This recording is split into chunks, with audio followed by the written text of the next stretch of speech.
Pues como les dijimos, aquí estamos con el doctor Julio Baleirón Ureña. Y tengo una amiga que decía, si usted quiere saber algo de la educación dominicana, busque a Julio Baleirón.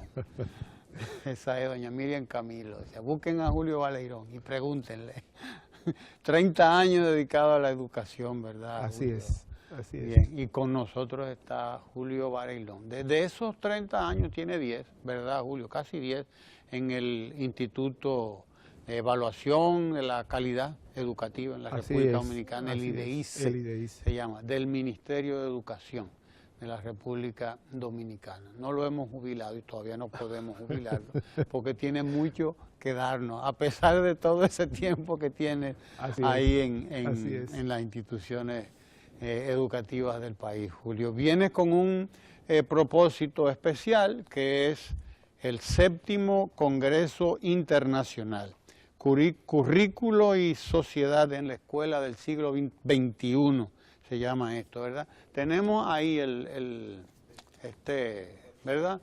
Pues podemos mostrárselo a la gente para que vea de qué estamos hablando. Este es ya el 7º Congreso. El 7º Congreso. O sea que hemos caminado un rato. Así es. Cuéntanos un poco de este congreso antes de que entremos en otros temas, ¿no? Sí, bueno, antes que nada agradecerte, Ramón, la gentileza de permitirnos llegar a todos los televidentes para hablar un poco sobre este congreso. Nosotros, desde que iniciamos nuestro trabajo en el instituto, yo digo que el instituto tiene dos grandes misiones. Uno es la de estudiar el tema de la educación, la calidad de la educación, los procesos, estudiar las políticas, más ahora cuando desde los gobiernos encabezados por el presidente Danilo Medina se tomó la decisión de hacer una inversión tan importante en el sector educativo. Yo siempre digo que ese 4%, para que la gente entienda lo que eso significa, y eso es un dato que lo recuperé de la página del Banco Central, que dice, si tú le quitas al presupuesto el pago de la deuda y otros compromisos, el presupuesto dedicado a educación es casi el 40% del presupuesto nacional. Y yo digo, eso es una barbaridad de dinero, eso es mucho dinero. Y entonces, bueno, ya que el país está haciendo ese gran esfuerzo, yo creo que hay que entonces trabajar con mayor cautela, con mayor firmeza, todo el tema de ir estudiando cómo van avanzando las cosas, ¿no? Qué cosas hay que ir mejorando, cuáles hay que ir impulsando. Entonces, el instituto colabora dentro del Ministerio de Educación con toda esa labor de evaluación, investigación, valoración de las políticas educativas. Pero mal haríamos de hacer esa función si no la divulgamos. O sea, no es solamente para que haya insumos, para que las autoridades tengan insumos, eso es muy importante, el Consejo tenga insumos de esas políticas, sino también que la sociedad dominicana pueda saber, pueda conocer cómo van las cosas en educación. Y así el instituto trabaja, digamos, en esas dos funciones, la función de investigar, evaluar, pero la función de divulgar, de ir generando evidencias científicas para que tomemos decisiones. Esto es importante porque tradicionalmente en la cultura nuestra, y hay que lo voy a decir de esta manera, en la cultura nuestra no se aprecia tanto el conocimiento, nuestra cultura no valora el conocimiento. Entonces, lograr impulsar desde el Estado políticas eficientes tiene que ser basada en evidencia científica. Tenemos que conocer la realidad dominicana. Cuando hablamos del maestro dominicano, cuando hablamos del niño, estudiante dominicano, ¿quién es esa persona? ¿Quién es ese sujeto? ¿Qué siente? ¿Qué piensa? Para que podamos realmente con las políticas responder a la realidad. De alguna manera, los esfuerzos que se hacen hoy día en educación, por ejemplo, con el tema de jornada extendida, que es una política muy importante, o sea, pasar de una escuela de una sola tanda a hacer una escuela que tiene muchas horas, 8 horas de trabajo, realmente el paso es muy grande. Ahora, si no monitoreamos eso, si no evaluamos eso, no vamos a poder mejorar. Porque transformar esa cultura cuesta transformar esa cultura pública. En ese marco está nuestro 7º Congreso. Como bien has dicho, desde que nosotros entramos al instituto en el año 2010, entendimos la necesidad de hacer un evento público donde maestros, directores de escuelas, técnicos de las regionales, de los distritos, del propio ministerio, funcionarios, personalidades de las organizaciones que tienen afín al tema educativo, nos diéramos cita ahí para debatir desde la perspectiva del investigador, desde las evidencias que proporciona la investigación científica, pudiéramos debatir sobre el tema de educación. Como ves, ya vamos hacia el 7º Congreso, es decir, tenemos ya precisamente año tras año del 2010 haciendo el Congreso. Previamente tenemos un precongreso.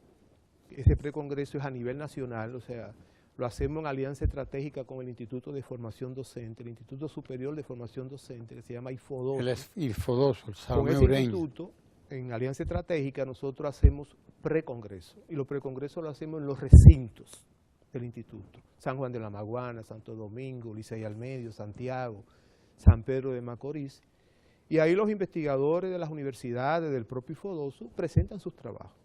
Y digamos que el Congreso se nutre de toda esa sabiduría, de todo ese esfuerzo, más los esfuerzos que nosotros también hacemos como instituto.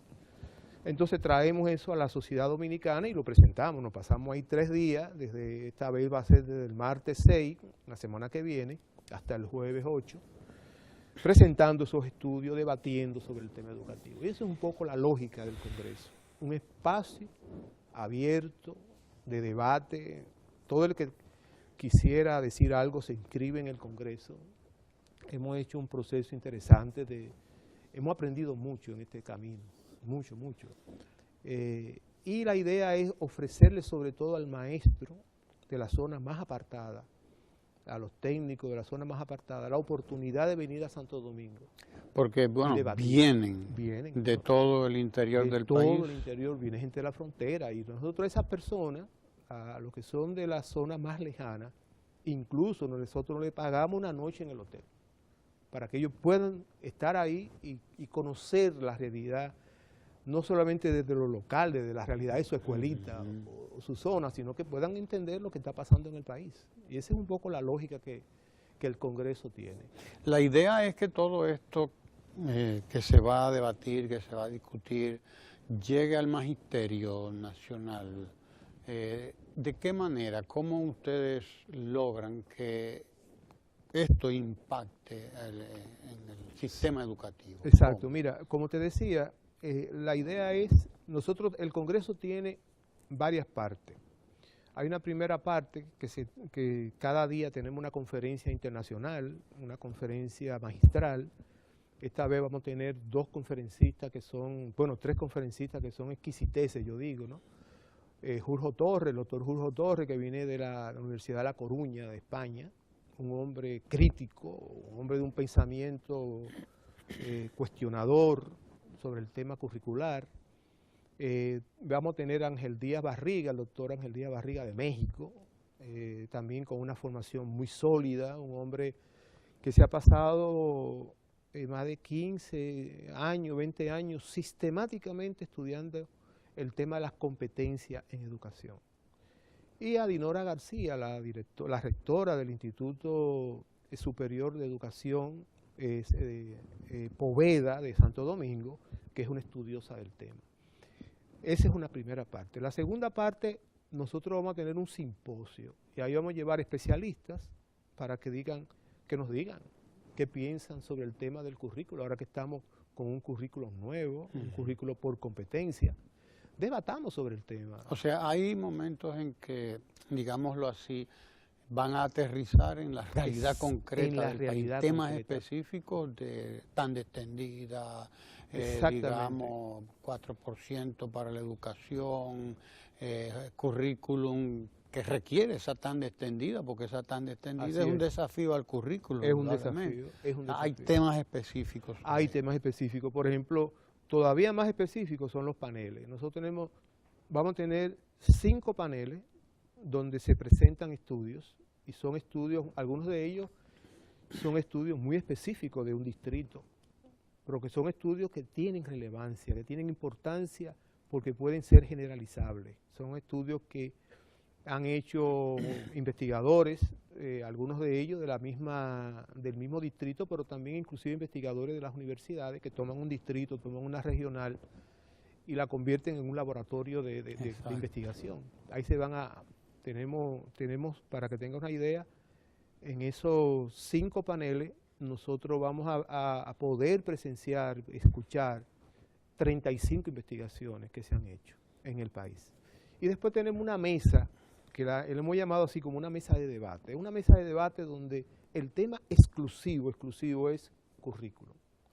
El currículum y todo el tema de cómo lograr gestionar un currículum en el aula, cómo gestionar un currículum en la escuela. El currículum es una propuesta. Ahora, es una propuesta que el ministerio plantea en el fondo, sobre la sociedad que queremos. Porque el currículum no es solamente un ordenamiento de contenidos disciplinares. El currículum define al sujeto que queremos. ¿Qué tipo de sujeto queremos formar? Y habla de un sujeto crítico, un sujeto creativo, un sujeto que es capaz de comprender el mundo y actuar en el mundo. Entonces, el currículum es mucho más que un tema educativo. Yo digo que el currículum es un tema de naturaleza política, si se quiere, porque está definiendo el sujeto que queremos, por tanto, la sociedad que ese sujeto prefigura, yo digo, ¿no?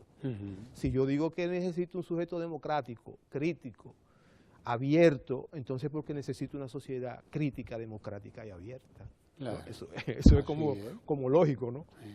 Entonces decíamos, bueno, pero como es una propuesta el currículum, siempre será una propuesta, vale la pena debatir sobre eso, vale la pena que podamos darnos, digamos, la oportunidad de seguir profundizando y sobre todo mirar los retos que a la sociedad dominicana le demanda un planteamiento como ese. Yo quiero una escuela que sea capaz de forjar a ese joven, a ese niño, que sea capaz de construir un ciudadano con esa característica. Si yo quiero esa escuela, yo tengo que pensar como sociedad, y entonces, ¿cuál es mi reto como sociedad frente a esa escuela que me quiere dar a un niño, a un ciudadano con esa característica? Cuando estaba esperando, veía los videos que se presenta, que el gobierno está haciendo sobre el tema del tránsito. Sí. Y uno dice, en el fondo es un tema educativo. O sea, todavía en el fondo es un tema profundamente educativo, pero es un tema también de conciencia ciudadana. O sea, de alguna manera, digamos, como sociedad, como la sociedad dominicana, tenemos todavía que desarrollar muchas competencias, desarrollar muchos valores que nos permitan la vida ciudadana. El currículum, eso es lo que pretende. Lo que pretende es de dotarnos, de darnos la posibilidad de ese ciudadano, de esa ciudadana. Para que tengamos inclusive idea de la importancia que eso tiene, hay países donde el currículum, o sea, en términos de los grandes temas del currículum, se decide a nivel del Congreso. O sea, hay países al Congreso, donde el Congreso es que decide el marco curricular y entonces le dice a educación, miren a ver cómo eso se hace. Pero este es el ciudadano que queremos, este es el país que queremos. Fíjate, es un tema claro, que no es solamente se restringe al sector educativo, al sector del Estado que se dedica a la educación. No, es un tema social, es un tema de sociedad, es un tema político. Por tanto, en esos países entienden, y yo creo que con buena razón, entienden que cuando hablamos de currículum estamos hablando de una decisión de sociedad. No estamos hablando solamente de un tema educativo, porque en la escuela, y ese es mi punto de vista, la escuela lo que debe hacer es prefigurar la sociedad que queremos. Por eso nosotros decimos, bueno, pues discutamos sobre el tema y por eso le llamamos currículum, sociedad y la escuela del siglo XXI. ¿Cuál es la escuela que la sociedad dominicana requiere para poderse transformar? Ese es el reto que tiene este Congreso, darnos esa oportunidad.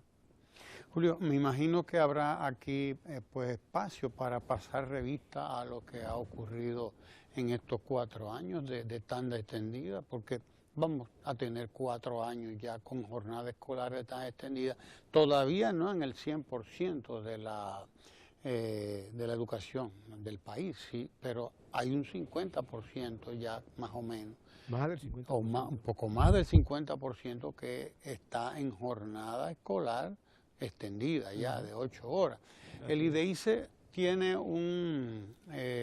ya un acercamiento a lo que ha resultado, a lo que han sido o a lo que podrían ser tendencias ya que se pueden observar. De hecho, el ministerio daba a conocer en esta misma semana algunas cifras o en la pasada sobre repitencia, sobre promoción, etcétera, que ya se pueden ir visualizando en el devenir, ¿no?, de lo que es este proceso de tanda extendida de 8 horas de clase. Efectivamente, mira, nosotros hicimos de hecho una evaluación, hicimos un concurso, nosotros trabajamos mediante concurso, y la empresa Gallup hizo una evaluación cualitativa, cuantitativa del proceso de jornada extendida. Y efectivamente, en el estudio pone de relieve los avances, ha habido avances importantes a considerar.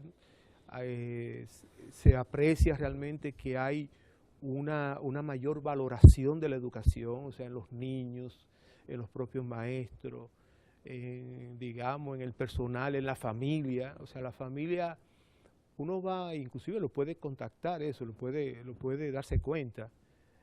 Tú vas a una comunidad pobre donde ya hay una escuela funcionando y hay como una visión diferente de la educación, valoran mucho más el tema educativo. En este momento estamos haciendo un estudio, ese está en proceso, sobre el impacto sociocultural de la jornada extendida en la comunidad. O sea, cómo está impactando socioculturalmente jornada extendida. Si jornada extendida implica una mayor valoración del tiempo, ¿cómo está impactando eso en la comunidad? Si jornada extendida implica... O sea, no en la escuela nada más, sino en la comunidad. En el entorno de la escuela, porque al final de cuentas, la escuela es un organismo vivo. Yo digo que la escuela es un organismo vivo y es parte sustancial de la comunidad y más en las comunidades pobres. Una escuela, es interesante ver cuando se construye una escuela en una zona pobre, todas las implicaciones que eso tiene.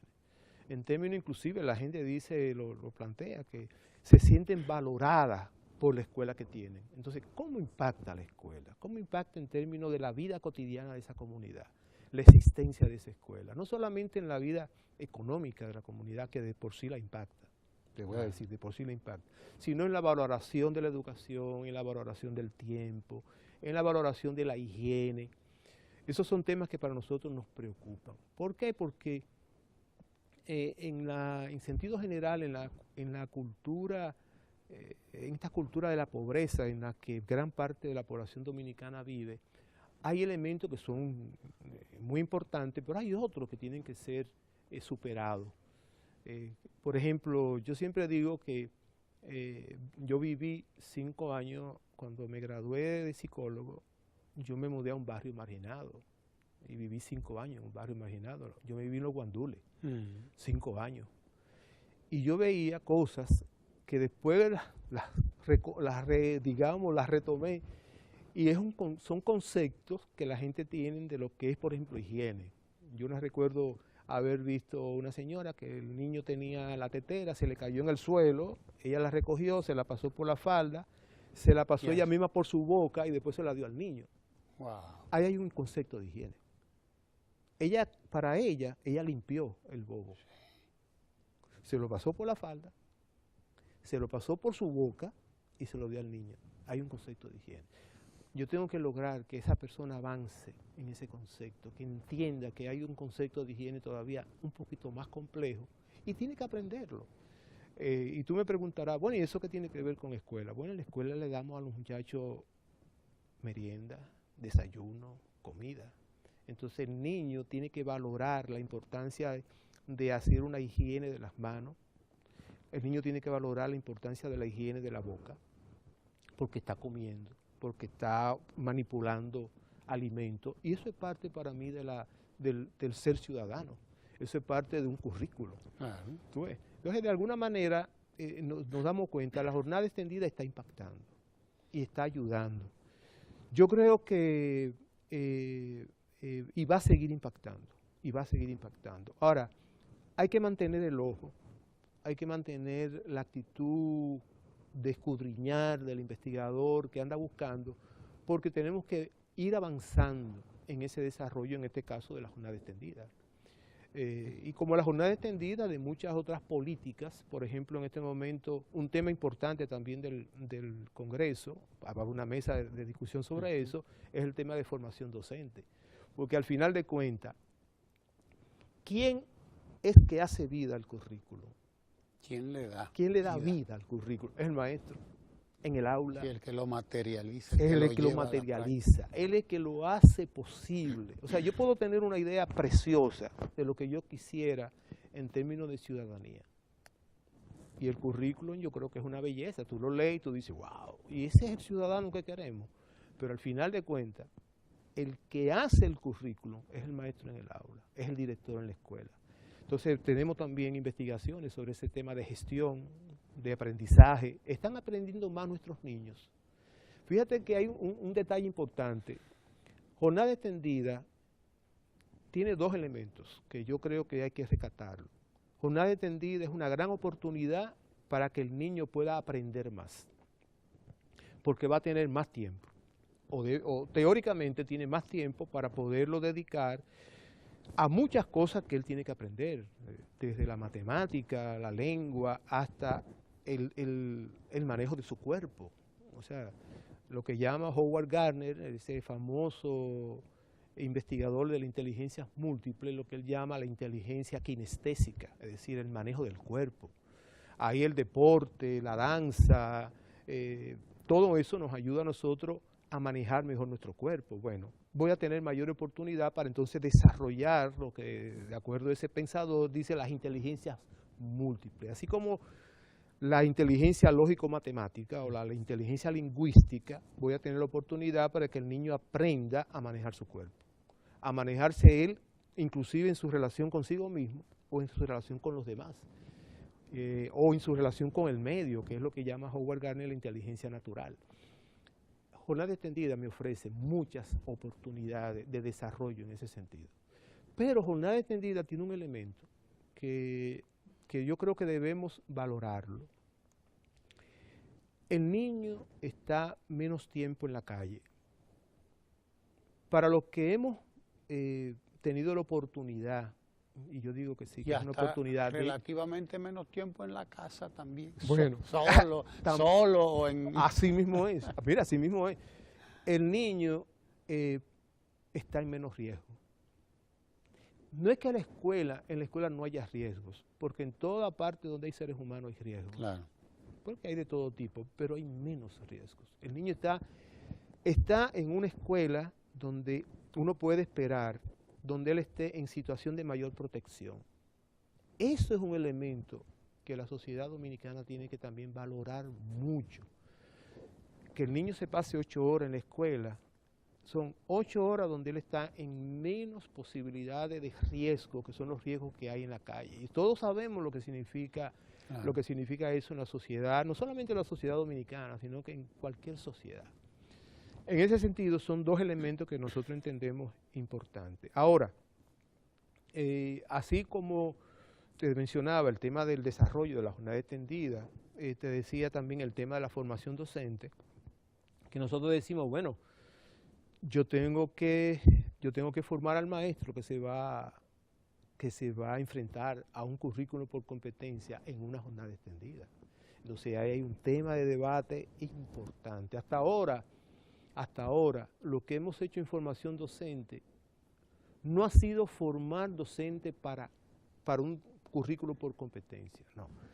hemos formado docentes que más o menos dominan contenidos y lo que hacen es transmitir contenido. Solo que la sociedad cambió. Ya el contenido está en cualquier celular. O sea, yo le digo a mis estudiantes en INTE, a veces yo les digo, a veces ellos me hacen una pregunta y yo sé el sentido de la pregunta y digo, pero búscalo en tu celular y tú verás que tú... Y vamos a tener, a ver qué respuesta hay ahí, vamos a discutir sobre esa respuesta. Vamos a discutir la respuesta. Entonces, el contenido está ahí. El tema es cuáles son las preguntas que yo le hago a ese contenido. Exacto. ¿Cómo yo trato? Importante es la pregunta, como decía Facundo Cabral. Para mí lo importante es la pregunta. Y yo digo que en educación nos hace falta posiblemente cambiar la pregunta para ver si conseguimos respuestas diferentes. Tenemos desde el 92 para acá, ¿cuántos años? 24 años de reforma. Y todavía decimos, en términos de los aprendizajes de los estudiantes, no hemos alcanzado las expectativas que teníamos en el 92, porque todavía sentimos que nuestros muchachos no están desarrollándose plenamente. Entonces hay que preguntarse, ¿qué pasa ahí? ¿Qué pasa con eso? Yo siempre digo que en este proceso el maestro juega un papel fundamental. No solo él, pero juega un papel fundamental. En los estudios internacionales, para que el televidente se haga una idea de lo que estoy diciendo, un niño no aprende a leer en la escuela. Cuando el niño llega a la escuela, él sabe leer. Ya sabe leer. Él no sabe leer un texto escrito, pero él lee. Porque cuando él ve un anuncio de un producto, él dice, no sé si mencionar el producto, él dice tal cosa. Tal cosa, ya. Lee. Tú sabes, tú recuerdas, ¿no? Que Freire decía que el primer libro que se lee es la realidad. Es la realidad. Desde que uno llega, empieza a leer esa realidad. Así el mismo. Primer libro que está Tú sabes que yo tuve acompañado a un amigo, un grupo, le llamamos un grupo focal en investigación, con un grupo de maestras y maestros en Santiago, en concreto en Licey al Medio. Y había una maestra de primero y segundo grado, y le preguntábamos, ¿y cómo usted está haciendo para el tema de la alfabetización de los niños? Esa señora, no es jovencita, una maestra muy joven, ella encontró que los niños se le hacía más rápido el aprendizaje de la lectura utilizando las etiquetas de los productos que el niño, las galletitas, los refrescos, los juguitos. Ella va buscando en todos los colmados todos los anuncios, todos los afiches, coge etiquetas y con eso esa maestra está alfabetizando. Fíjate lo que hay ahí. ¿Por qué una etiqueta de una galletita? Al niño le gusta la galletita. O sea, hay un vínculo afectivo, si se quiere, ¿no? Sí, la ve a cada rato, se la dan en el desayuno. Se la dan en el desayuno. Y ella utiliza esa estrategia. Ella dice, bueno, los libros yo los tengo como apoyo. Pero lo que me sirve a mí para provocar en el niño el interés por leer es la galletita, es la etiqueta de la galletita, la etiqueta del refresco, la etiqueta del jugo. Fíjate, es una cosa interesante. Apela a lo emocional. Un principio fundamental del aprendizaje, sabemos. Si algo no me produce emoción, difícilmente lo aprendo. Eso hoy lo sabemos en psicología. Es decir, si algo no me produce, no me involucra internamente, es muy difícil aprenderlo. Por eso es tan difícil y por eso es que generalmente el aprendizaje de la matemática se hace tan complejo, porque a veces el maestro no sabe cómo lograr despertar emocionalidad frente a la matemática. Y uno siempre ve la matemática como algo lejano. A propósito de eso, nosotros tenemos un programa en el instituto, que es un programa interesante, es un reto que le llamamos el joven investigador. Hace 2 años yo convencí al equipo de decir, vamos a comenzar con un programa incentivando la investigación en jóvenes que están terminando la carrera en la universidad. No importa la carrera, medicina. Nosotros hemos tenido jóvenes de medicina, odontología, diseño, ingeniería, educadores, psicólogos, o sea, de cualquier área. Lo invitamos al instituto, hacemos entrevistas, elegimos, porque tenemos que elegir, elegimos generalmente 12 de esos jóvenes y le decimos, ok, usted tiene 6 meses, usted va a recibir una capacitación aquí exquisita de investigar, porque van a ser investigadores de alto nivel, y nosotros lo que queremos es que usted haga una investigación durante esos 6 meses sobre el tema que usted entienda. Mire la realidad de la educación, le presentamos la situación. Esta es la realidad. Ahora, piense usted alguna pregunta de su área incluso, que usted pueda señalar, que usted pueda entender que es importante investigarla. Y durante 6 meses le hacemos un pequeño pago al muchacho para que se dedique a eso. Y claro, para ellos me dicen a mí, pero eso es mucho dinero. Son 30,000 pesos que le pagamos para que se dedique nada más que a hacer esa investigación. Que se olvide de otra cosa, mientras tanto. Y mira, nosotros encontramos cosas interesantes. Hubo un muchacho que estaba terminando ya su carrera de educación en Licey al Medio. Y él quiso hacer una modalidad de investigación que se llama investigación-acción. La investigación-acción es una investigación que se hace con el propósito de resolver problemas, o sea, de ir investigando y resolviendo. Y él quiso trabajar porque él estudió educación, mención matemática. De hecho, en la última graduación del IFODOSU, fue el joven que tuvo la calificación más alta de todos los graduandos del país, del IFODOSU. Ese joven, de nombre Eno, hizo un estudio sobre la matefobia. La fobia a la matemática. Fobia a la matemática. Entonces, ¿qué hizo? Pidió un aula del liceo que está adscrito al recinto donde él estudia. Pidió un aula de 6º grado, midió la fobia a la matemática en los muchachos y encontró una altísima fobia en los muchachos. Y él dijo, es ahí que yo quiero trabajar. Un rechazo. Y se pasó varias semanas con los muchachos inventando juegos. Él se inventó todos los juegos. Él cogió juegos inclusive populares y lo convirtió en tema matemático. Él, lo que dicen los matemáticos, matematizó la realidad.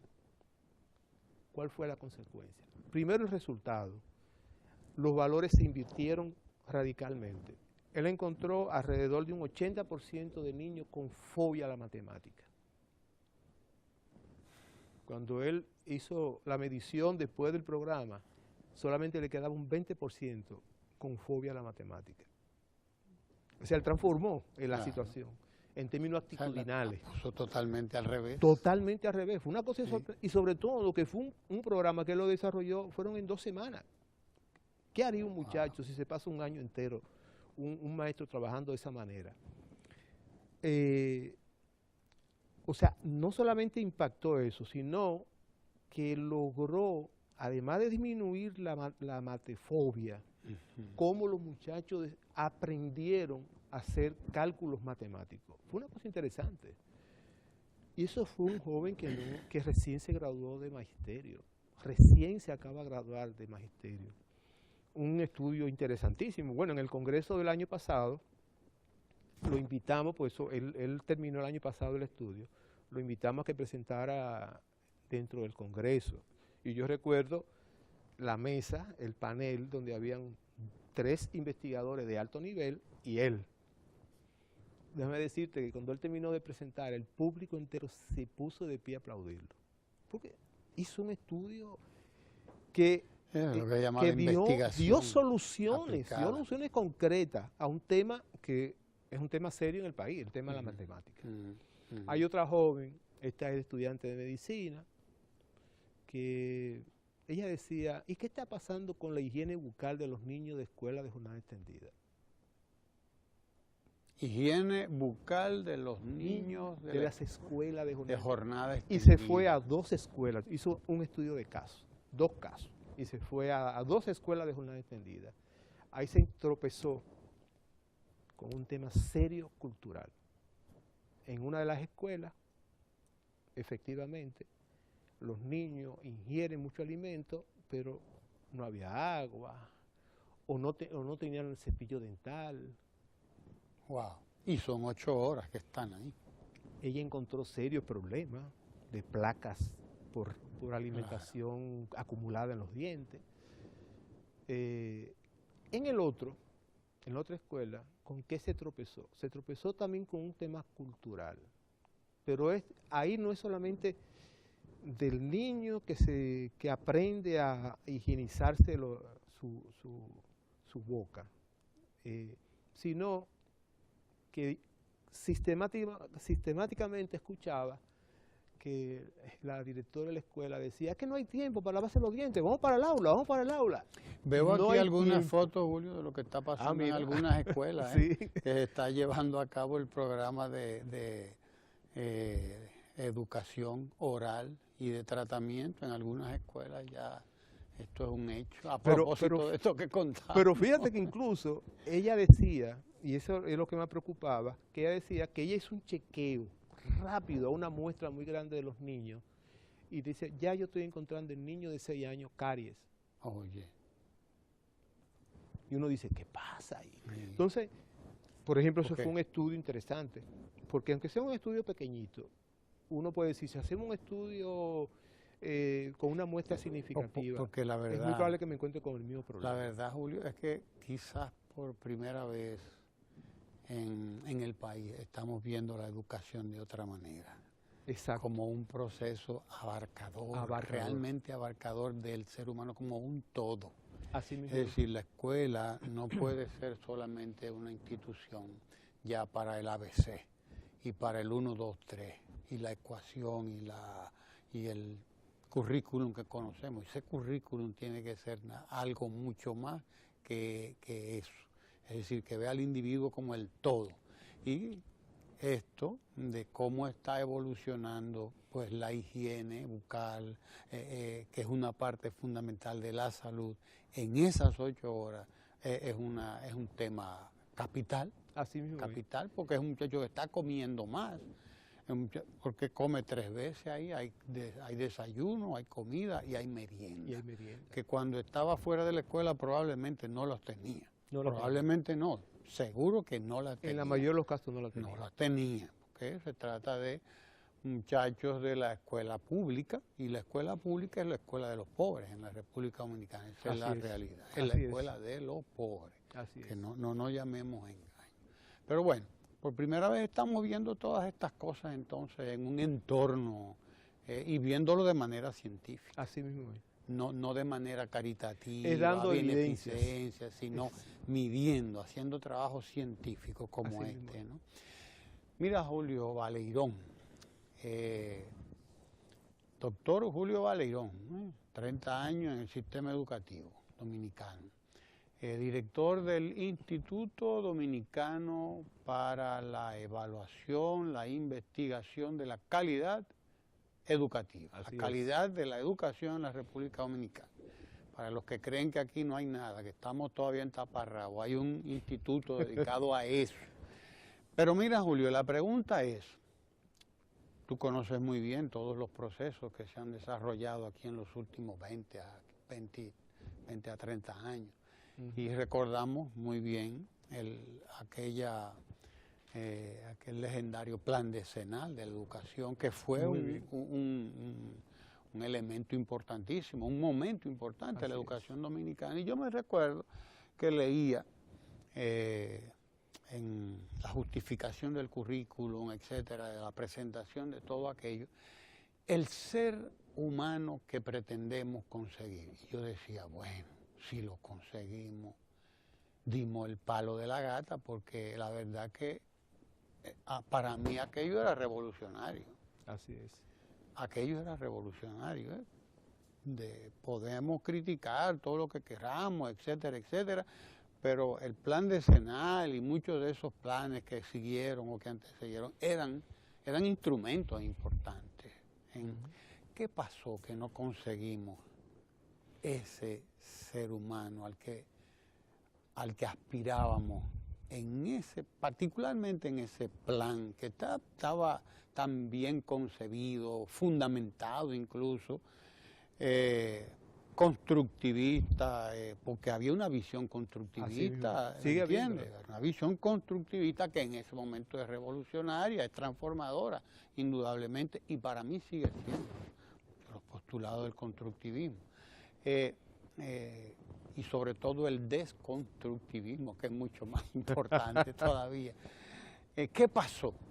¿Qué pasó? Que todavía estamos en búsqueda de ese ideal al que aspirábamos hace 20 años. Bueno, yo estuve involucrado en ese proceso. Yo fui de la comisión que hacía. Y además te mandan un reto, que lo diga en poco tiempo, porque nos está quedando poco tiempo. En la consulta nacional. Mira, yo creo que el Plan Decenal de Educación 92-2002, para mí tuvo como 3 problemas por los cuales no logró que pudiéramos impactar en lo que era la razón de ser del plan, que tiene que ver con los aprendizajes de los estudiantes. Porque al final de cuentas, todo lo que uno hace en educación es para que el muchacho aprenda. Claro. Lo primero fue que la reforma no llegó a la escuela. O sea, la reforma no llegó a la escuela. Definitivamente, en el proceso... ¿Dónde se quedó? Se nos quedó en los caminos, pero no llegó a la escuela. La escuela siguió funcionando igual. No la impactó como uno esperaba. Y es porque ahí hay un segundo tema que yo creo que es importante, es que a pesar de la inversión cuantiosa que se hizo desde entonces en formación docente, esa formación docente que impartían en las universidades no cambió al maestro, no cambió. Se siguió haciendo lo mismo, se siguió haciendo una educación por contenido, pero inclusive mal llevada. Una evidencia clara, te lo puedo decir, nosotros hicimos un estudio que lo publicamos en el 2014 sobre el dominio que el maestro tiene de la matemática que debe enseñar en los primeros grados. El dominio que el maestro tiene sobre la matemática que debe enseñar, no la que él debe saber, sino la que él debe enseñar. Y la mayoría de los maestros no dominó la prueba, y era una prueba básica. Wow. ¿Qué significa eso? Que él tiene un título, o sea, la universidad le dio un título, pero la universidad no me garantiza que él sabe lo que es lo que él debe enseñar. No lo sabe. Yo creo que eso fue un tema serio, o sea, no impactó en la formación. Y en segundo lugar, parecería mentira, a pesar de toda la calle de planificación, el plan decenal no desarrolló indicadores de calidad para dar seguimiento al desarrollo del plan. Y ¿cuándo hacemos conciencia de eso? Cuando ya el plan había terminado. Cuando se hace la evaluación final del plan decenal. No había un cuerpo claro de indicadores. Yo creo que esas fueron 3 razones. Ahora con el plan, ya está terminando el plan 2008-2018. Yo creo que se ha avanzado más, pero todavía en formación docente es en este momento donde como que se le ha puesto mayor atención al tema de la formación. Hoy día hay un proceso grande de discusión y de programación de esa formación docente y se están dando pasos. Que yo digo que tener un maestro de calidad, si son 4 años de formación en la universidad, 1 año de inducción, años de seguimiento, es como 10 años.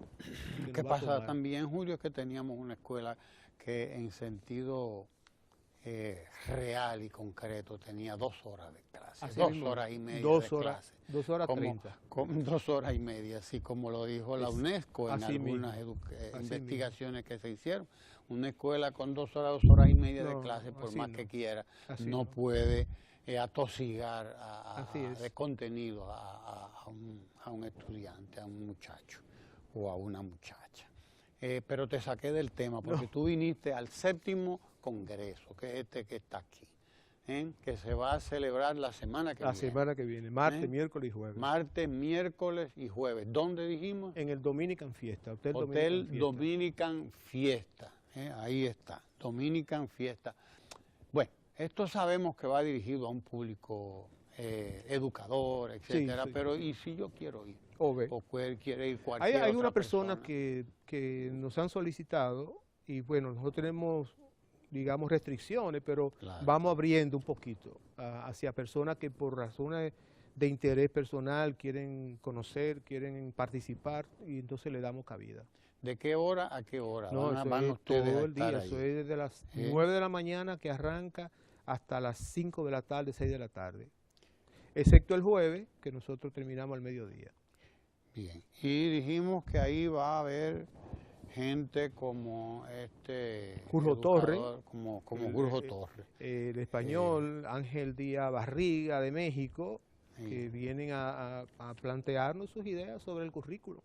Claro. Dinora García, de República Dominicana. El tema de Jurjo, que me llama mucho la atención, que es un tema realmente, la sociedad del sálvese quien pueda. Así es.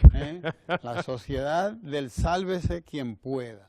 Así que ya usted sabe cuáles son los temas que se abordan en un congreso como este. Y nosotros vamos a esperar los resultados del congreso, sí, para que los comentemos aquí, para que tú mismo vengas a comentar algunos resultados de ese congreso. ¿Cómo no? Porque hay mucho que decir de la educación dominicana, que va transformando no solo a la educación, está transformando la sociedad dominicana. Porque una jornada escolar de 8 horas no solamente es un reto para los propios muchachos y un privilegio para la familia que nunca había tenido nada semejante, sino que es un reto para los maestros. Por primera vez se los está retando de verdad. Dicen, aquí usted va a estar 8 horas. Sí. Venga. Y no es 8 horas dando clases, usted está dando clases 3, 4 horas, pero tiene 4 más que va a estar planificando, evaluando, resolviendo, atendiendo muchachos. O sea, quizás por primera vez la escuela dominicana está llamada a producir la sociedad que queremos dentro de poco tiempo. Así es. ¿Verdad?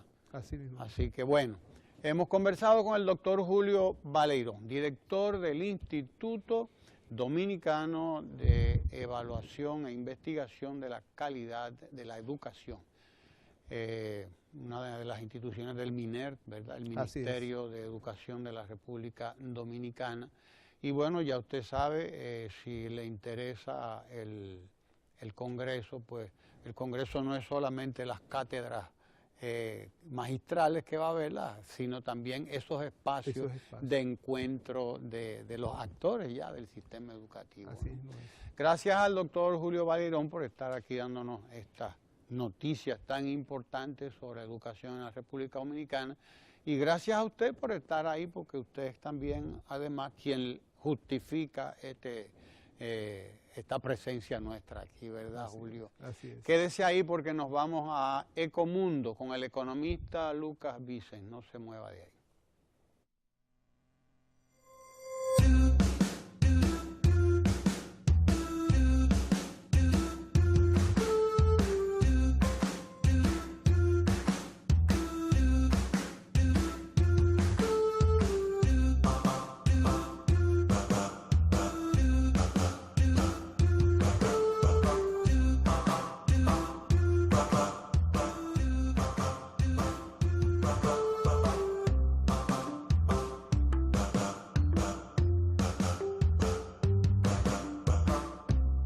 La formación del ciudadano digital es un compromiso del gobierno dominicano.